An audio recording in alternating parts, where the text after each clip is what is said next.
तीनै कांग्रेसीहरूलाई खोजी खोजी लुटे, कुटे, अपहरण गरे, मारे। तीनै एमालेहरूलाई हुर्मत मात्रै लिएनन् प्रचण्डले। थुती घरबाट थुती हातखुट्टा भाँच्नेदेखि, काट्नेदेखि, घाँटी रेट्नेदेखि के मात्रै गरेनन् प्रचण्डले। रेणुलाई हराइदिनुहोस्। रेणुको हार नै मुलुकको जितको सुरुवात हुनेछ। प्रचण्डको हार नै मुलुकको जितको सुरुवात हुनेछ। प्रचण्डकी छोरीलाई जिताएर होइन, उनलाई कुनै पनि हालतमा हराएर तपाईहरुले यो माओवादी समस्या, यो माओवादी जुन राष्ट्रिय समस्या बनेको छ, प्रचण्ड जुन राष्ट्रिय समस्या बनेका छन्, यिनलाई सफाई गर्ने अभियान त्यहीबाट सुरु गर्न सक्नुपर्छ। हँसिया हतौडामा भोट हालिएन भने देश दुर्घटना, हाल्नु भएन भने चितवनवासीलाई धम्की, भरतपुरवासीलाई धम्की। दुर्घटना के को दुर्घटना? यदि साँच्चै तपाईहरु बीपीका चेलाहरू हो भने, बीपीको आदर्शलाई फलो गर्ने कांग्रेस हो भने कुनै हालतमा हँसिया हतौडामा भोट नगर्दिनु होला। रेणु जिताउनुहोस्, त्यहाँ आउने निर्वाचनमा रेणुको बाउलाई सांसदमा जिताउनुहोस् अनि सरकारमा पठाउनुहोस्, लुटिनुहोस्, कुटिनुहोस्, मारिनुहोस्। जगन्नाथ पौडेल सलाम छ र तिमी जस्ता सच्चा र तिमी जस्ता जिउँदा कांग्रेसहरू उठ्नु पर्यो, देशैव्यापी रूपमा उठ्नु पर्यो। भरतपुरमा मात्रै होइन। एउटा नेपाली हुँ, नेपालको एउटा राम्रो कुराले मलाई गर्व लाग्छ भने नेपाल भित्रका प्रचण्डहरू जस्ताका कारणले मलाई कहिलेकाहीँ नेपाली हुँ भन्न पनि लाज लाग्छ। प्रचण्डहरू हार्छन्, माओवादी हार्छ, शेरबहादुरहरू हार्छन् र जनताको जितको सुरुवात हुन्छ। आरजुजी, देशको ढोकोटी तपाईका माइतीको पेवा हो, दाइजो हो, तपाईका माइतीले दिएको दाइजो हो देश। एउटा जगन्नाथले सबै तपाईहरु कांग्रेसको ठेक्का लिइदिनु पर्ने? जगन्नाथ त बहादुर रहेछन्। म कुनै कांग्रेस होइन। मलाई प्रचण्ड बाबुरामहरूको पछाडि लाग्नु छैन, रेणुहरूको पछाडि लाग्नु छैन। मलाई यी नालायकहरूको पछाडि लागेर यिनका झण्डा बोकेर यिनको दासत्व स्वीकार गरेर खानुभन्दा बरु विदेशमा खुन र पसिना सिन्चेर खानमा मलाई गर्व लाग्छ। 2052 सालदेखि 62 सालसम्म मात्रै होइन, 62 देखि आज 2079 सालको वैशाखसम्म आउँदा समेत मुलुकले यी प्रचण्डहरूको मूल्य चुकाइरहेको छ। 17,000 को रगतको आहालमा डुबुल्की मार्ने प्रचण्डले तपाईलाई भरतपुरमा आएर शेरबहादुर, माधव कुमार नेपालहरूलाई मञ्चमा राखेर त्यत्रा हजारौं जनताको बीचमा धम्क्याउँदाखेरि तपाईहरु सहनुहुन्छ भने तपाईहरुको स्वाभिमान कहाँ गयो? पहिल्यै असक्षम भइसकेका, पहिल्यै नालायक साबित भइसकेका र मुलुकको 5औं चोटि प्रधानमन्त्री बन्दासम्म एउटा कुनै माखो मार्न नसकेका, देश र जनताको लागि कुनै एउटा राम्रो काम गर्न नसकेका देउवालाई मैले धेरै भन्न चाहदिन। 17,000 भन्दा बढीको रगतको आहालमा चुर्लुम्म डुबेका प्रचण्डले अहिले फेरि भरतपुरमा गएर, चितवनमा गएर भरतपुर र चितवनवासीलाई यसरी हुर्मत लिएछन् उनीहरूको कि त्यो सुन्दाखेरि त पारै तात्ने गरी उनले बोलेको त्यो जब भिडियो हेरे मैले। दर्शकवृन्द नमस्कार, चुरो कुरोमा तपाईलाई हार्दिक स्वागत छ। हामी चुरो कुरोमा नियमित रूपमा पछिल्लो समयमा वैशाख 30 गते हुने स्थानीय निर्वाचनमा केन्द्रित भएर संवाद गर्दै आइरहेका छौं। हामीले चुरो कुरोमा संवाद गरिरहँदा चितवनको भरतपुरमा यति बेला सबैको चासो पुगेको छ। चितवनको भरतपुरमा गठबन्धनको तर्फबाट प्रचण्ड पुत्री रेणु उठिरहँदा र नेपाली कांग्रेसका जगन्नाथ पौडेलले बागी उम्मेदवारी दिइरहँदा जगन्नाथ पौडेललाई पार्टीले साधारण सदस्यबाट निकाल्यो र उनले उम्मेदवारी फिर्ता लिन मानिरहेका छैनन्। यो अवस्थामा गठबन्धनको हिजो जुन त्यहाँ एउटा आमसभा भयो, त्यो आमसभालाई लिएर विश्वभर रहेका नेपालीहरूको ध्यान आकर्षण भएको छ।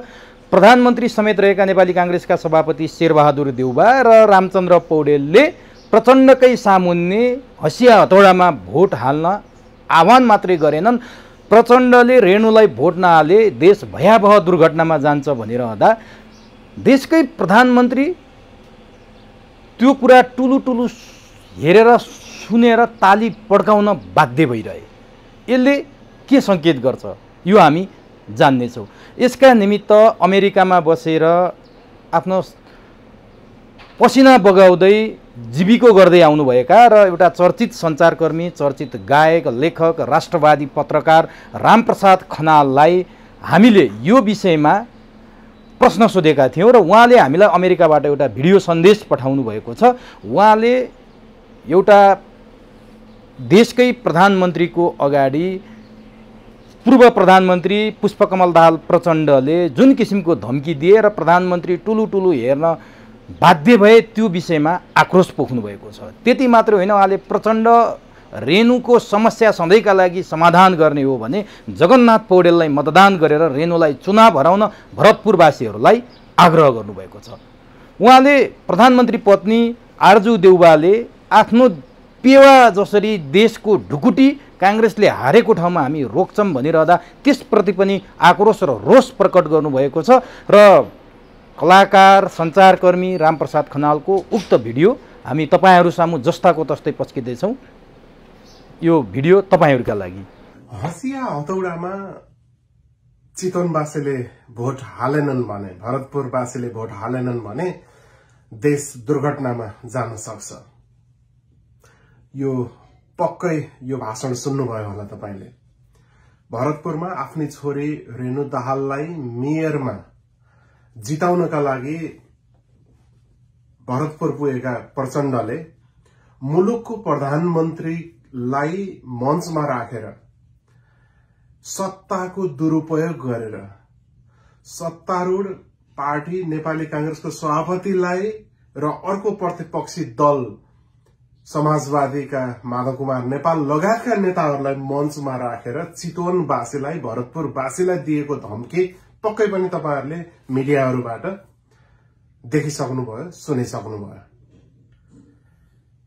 यो सुन्दाखेरि अचम्म पनि लाग्यो र यो विषयमा टीका टिप्पणी गर्न, कति टीका टिप्पणी गर्नु जस्तो पनि लाग्यो। तर यो अहिले पोलनको एलर्जीको कारणले म अलिकति बिरामी छु, तैपनि मनले मानेन, बोल्नै मन लाग्यो।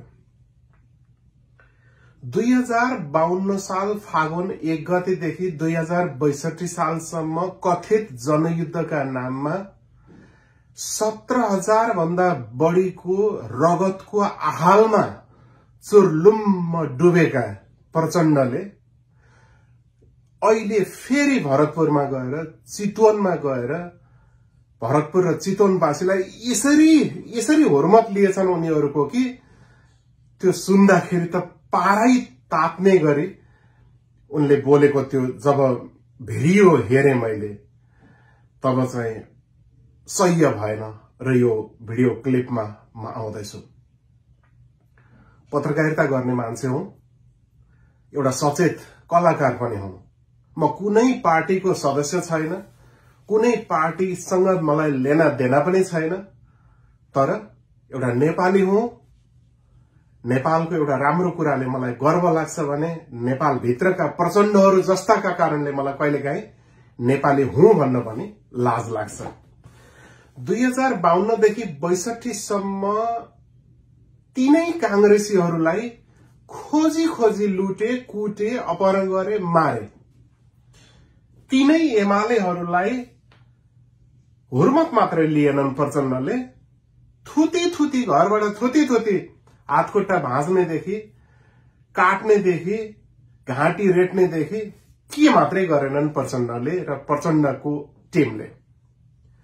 त्यसै गरेर विभिन्न माओवादी इतरका हरेकलाई यति सताए र 62-63 मा भारतको पहलमा 12 बुँदे समझदारी मार्फत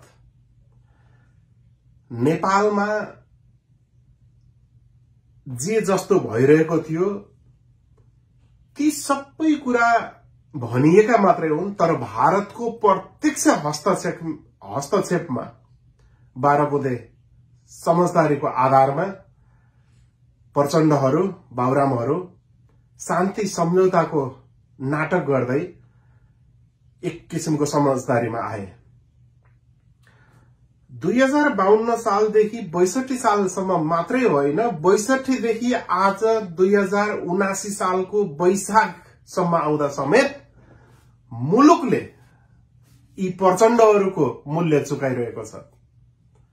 तपाई हामी हरेक नेपाली जनताले, करिब 3 करोड़ नेपाली जनताले आफ्नो खुन र पसिनाबाट आफूले कमाई गरेको चीजबाट कर तिरेर यी हरामीहरूलाई पाल्नु परिरहेको छ। राज्यको सेना र प्रहरीको घेराभित्र राष्ट्रपति र प्रधानमन्त्रीले भन्दा बढी सुरक्षा लिएर हिँड्ने प्रचण्ड राज्य शक्तिको दुरुपयोग गरेर भरतपुरमा कुर्लिएको त्यो भिडियो हेरेपछि तपाईहरुलाई कतिको आक्रोश उत्पन्न भयो मलाई थाहा छैन। यदि मान्छे हुनुहुन्छ भने आक्रोश पक्कै पनि उत्पन्न भएको हुनुपर्छ। यो त अति भएन र?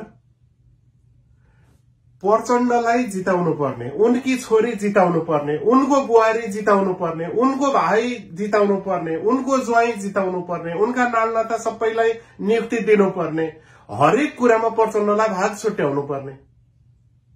कहिले केपी ओलीसँग मिलेर, कहिले शेरबहादुरसँग मिलेर, कहिले कोसँग मिलेर यता र उता गरेका छन्। राजनीतिक वेश्यावृत्ति भनिदैन र यस्तोलाई? कहिले यता मिलेको छ, कहिले उता मिलेको छ, कहिले के भनेको छ, कहिले के भनेको छ। भुल्नु भयो? हिजो केपी ओलीसँग एउटै टेबलमा 2टा कुर्सी जोडेर हामी 2टा पाइलट अब जेट कसरी उडाउँछौं अब हेर्छन् नेपाली जनताले। हामी 2टा सीमा एउटै जंगलमा कसरी बस्छौं अब हेर्छ जनताले भन्ने यिनै हैनन् र? अनि यही कांग्रेस, आज जुन कांग्रेसका सभापति र मुलुकको प्रधानमन्त्री त्यही मञ्चमा बसेर प्रचण्डको धम्कीलाई सुन्दै थिए, माधव कुमार नेपालहरू साक्षी बस्दै थिए, त्यसरी धम्क्याउँदाखेरि मुलुकको प्रधानमन्त्रीले ठुलो हेरेर बस्छ भने हामी नेपाली जनता कति निरीह भएछौं। त्यो प्रधानमन्त्री त्यस्तो लठैत पनि प्रधानमन्त्री हुन्छ? मलाई माफ गर्नु होला, शेरबहादुर देउवा हुन त यी पहिल्यै असक्षम भइसकेका, पहिल्यै नालायक साबित भइसकेका र मुलुकको 5औं चोटि प्रधानमन्त्री बन्दासम्म एउटा कुनै माखो मार्न नसकेका, देश र जनताका लागि कुनै एउटा राम्रो काम गर्न नसकेका देउवालाई मैले धेरै भन्न चाहदिन। यस्ता नालायकहरू जो तपाई हाम्रो प्रधानमन्त्री बनेर अपराध र आतंकका हिमायती प्रचण्डको त्यो धम्कीलाई सुनेर बस्छन्, ताली मारेर बस्छन्, रेणु र प्रचण्डहरूको तारिफ गरेर बस्छन्, त्यो मुलुकका जनता हामी नेपाली जनता हामी यति भन्न मात्रै विवश छौं। प्रचण्डलाई भरतपुरवासी, चितवनवासीले अब ठेगान लाउने बेला आएको छ।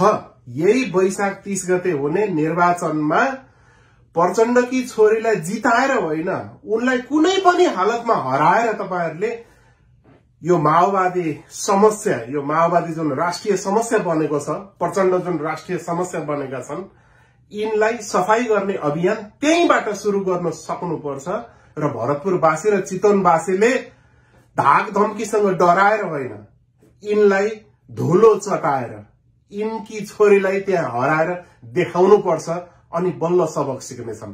तर हिजो कांग्रेसका मान्छेहरू यिनै प्रचण्डको पछाडि लाएर हिँडेको पनि देखियो। भुल्नुभयो? 4 तारे झण्डा, रुख चुनाव चिन्ह, अनि कांग्रेस त खोजी यिनीहरूले त सिद्ध्याएको होइन। कति कांग्रेसीहरू बिचारा, कति नियत्था नेताहरू मरे, कति जनताहरू मरे, कति समर्थकहरू मरे, कति एमालेका, कति अरू पार्टीका मरे, कति मारिए यिनीहरूबाट। अब फेरि पनि पछि लागेर यिनकै छोरी जिताउने, यिनकै बाउ यिनैलाई जिताउने, यिनकै आफन्तलाई तिनैको पछाडि लागेर हिँड्नुहुन्छ भने मलाई भन्नु केही छैन। म त आफ्नो पौरख गरेर खाने मान्छे हो। मलाई त्यहाँ आएर सांसद बन्नु छैन, मन्त्री बन्नु छैन, प्रधानमन्त्री बन्नु छैन, मैले त्यहाँबाट केही लिनु छैन। म त खुन र पसिना सिन्चेर आफ्नो जीविकोपार्जन गर्ने एउटा पौरोही युवा हुँ। मलाई केही छैन, म त यसै लाउरे उसै लाउरे, बाहिर छु, परदेशमा छु, पौरख गरेर खान्छु, स्वाभिमानले जिउँछु। स्वाभिमान छ, छाती ठोकेर भन्ने मसँग अधिकार छ। मलाई प्रचण्ड बाबुरामहरूको पछाडि लाग्नु छैन, रेणुहरूको पछाडि लाग्नु छैन। मलाई यी नालायकहरूको पछाडि लागेर यिनका झण्डा बोकेर यिनको दासत्व स्वीकार गरेर खानुभन्दा बरु विदेशमा खुन र पसिना सिन्चेर खानमा मलाई गर्व लाग्छ। तर नेपाली हुँ, त्यो देश, ती सम्पूर्ण नेपाली जनहरूको भावना बुझ्छु। म राजनीति गर्दिन, तर राजनीति अलिकति बुझ्छु, किनभने म एउटा पत्रकारिता गर्ने पत्रकार पनि हुँ, एउटा सचेत कलाकार पनि हो, एउटा सचेत नागरिक पनि हो। त्यस कारणले राजनीति गर्नु र राजनीति बुझ्नु फरक कुरा हुन्। म राजनीति गर्दिन, तर अलिकति बुझ्छु, सचेत छु, बुझ्छु। त्यस कारणले यसरी भन्ने हैसियत पनि राख्छु। प्रचण्ड कहिल्यै सप्रेर मान्छे हुन सक्दैनन्, तर मान्छेहरू बिग्रेर प्रचण्ड बन्छन् भनेर मैले धेरै अगाडिदेखि लेख्दै बोल्दै भन्दै आएको छु। र त्यही कारण म सधैँ प्रचण्ड कम्पनीहरूको अपराध र आतंकका हिमायतीहरूको सधैँ तारो भन्दै आएको छु। त्यसमा मलाई केही भन्नु छैन। 17,000 को रगतको आहालमा डुबुल्की मार्ने प्रचण्डले तपाईलाई भरतपुरमा आएर शेरबहादुर माधव कुमार नेपालहरूलाई मञ्चमा राखेर त्यत्रा हजारौं जनताको बीचमा धम्क्याउँदाखेरि तपाईहरु सहनुहुन्छ भने तपाईहरुको स्वाभिमान कहाँ गयो? कोही एकजना त्यहाँ प्रतिवाद गर्न सक्नु भएन। नेपाली कांग्रेसको महाधिवेशनमा त उनले चाहिँ अहिले भर्खर एउटा नेताले हामी सबै नेता आउँदा चोर आए भन्छन् भन्दाखेरि त हो कि होइन भन्दाखेरि होइन भन्दै प्रतिवाद गर्ने नेपाली कांग्रेसका ती इमानदार सच्चा कार्यकर्ता भरतपुरमा किन बोल्नु भएन? तपाईहरु स्वाभिमान छैन? एउटा जगन्नाथले सबै तपाईहरु कांग्रेसको ठेक्का लिइदिनु पर्ने? जगन्नाथ त बहादुर रहेछन्। म कुनै कांग्रेस होइन, म कुनै पार्टीको मेम्बर होइन, एउटा स्वतन्त्र नागरिक भएर भन्दैछु जगन्नाथ बहादुर रहेछन्। शेरबहादुरलाई पनि चुनौती दिए।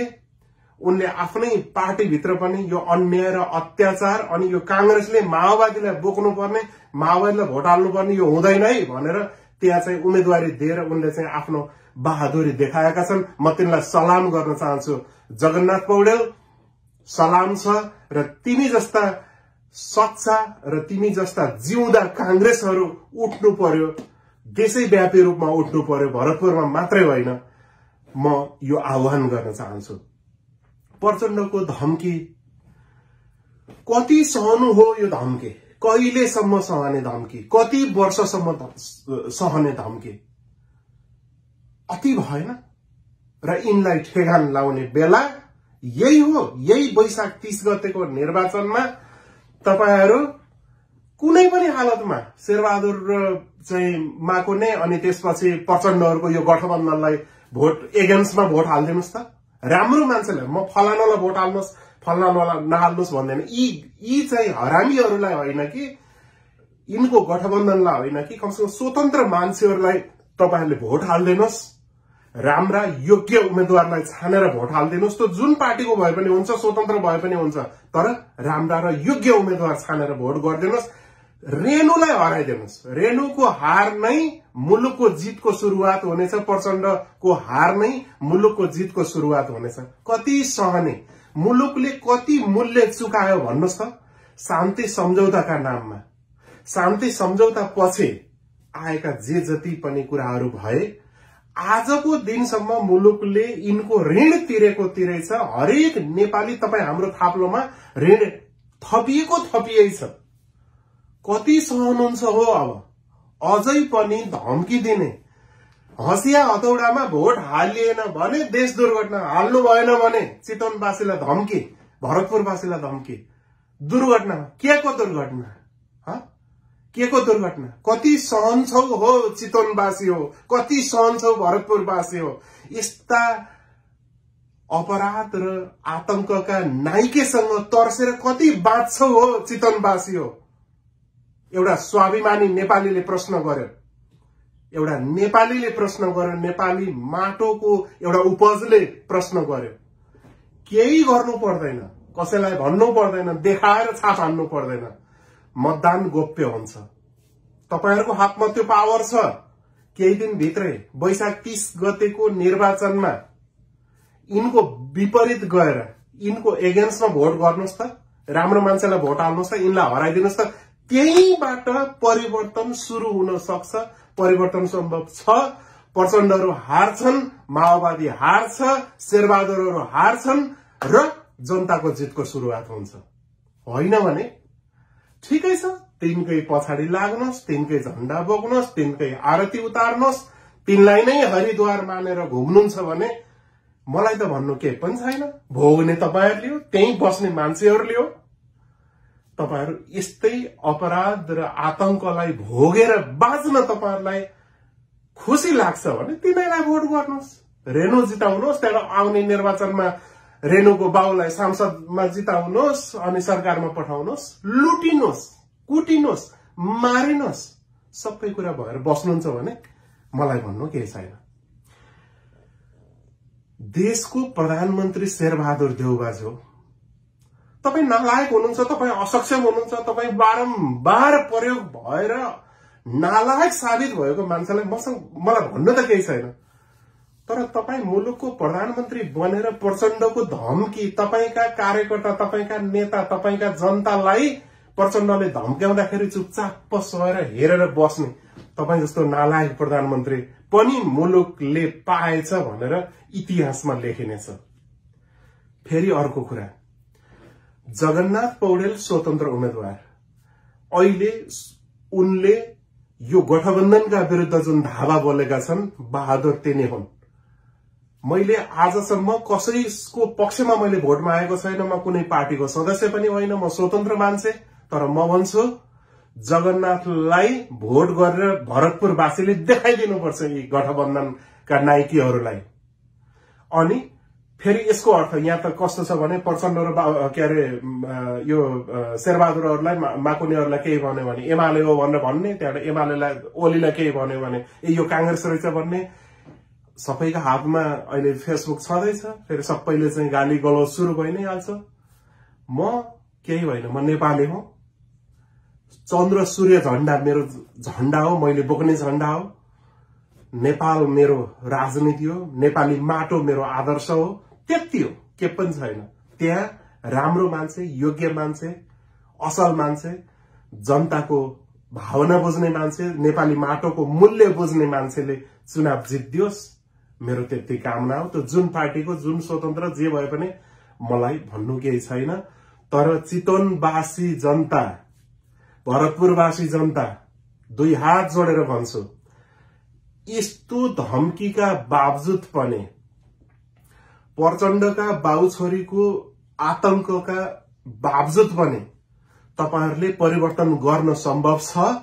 यदि साँच्चै तपाईहरु बीपीका चेलाहरू हो भने, बीपीको आदर्शलाई फलो गर्ने कांग्रेस हो भने कुनै हालतमा हँसिया हतौडामा भोट नगर्दिनु होला, रेणुलाई भोट नगर्दिनु होला। यदि त्यो गर्नुभयो भने तपाईका ती हातहरू, तपाईको हात मात्रै होइन, तपाईको पुस्ता मात्रै, 7 पुस्तालाई पाप लाग्नेछ। यस्तो अपराधलाई, यस्ता धम्क्याउने, यस्ता अपराधका नायकीहरूलाई हामीले प्रश्रय दिनु हुँदैन, जिताउनु हुँदैन। मैले भन्ने त यति मात्रै हो। मेरो हातमा त के छ र, म त यसै पनि बाहिर छु। फेरि पनि भन्छु, मलाई त्यहाँ गएर यिनीहरूको झण्डा बोकेर, यिनीहरूको चाकडी गरेर, यिनीहरूको झोला बोकेर, यिनीहरूको पार्टी प्रवेश गरेर मलाई केही लिनु दिनु छैन। हुन त म जस्ता धेरै पत्रकार कलाकारहरू अहिले चाहिँ पार्टी प्रवेशको लहरमा हुनुहुन्छ। तर म भन्छु, हामी कलाकार र पत्रकारहरू कोही पनि पार्टी प्रवेश गर्नु भनेको, राजनीतिमा एउटा पार्टीमा प्रवेश गर्नु भनेको त्यो हाम्रो पेशाप्रतिको आत्मदाह हो। मेरो त्यो ठहर छ।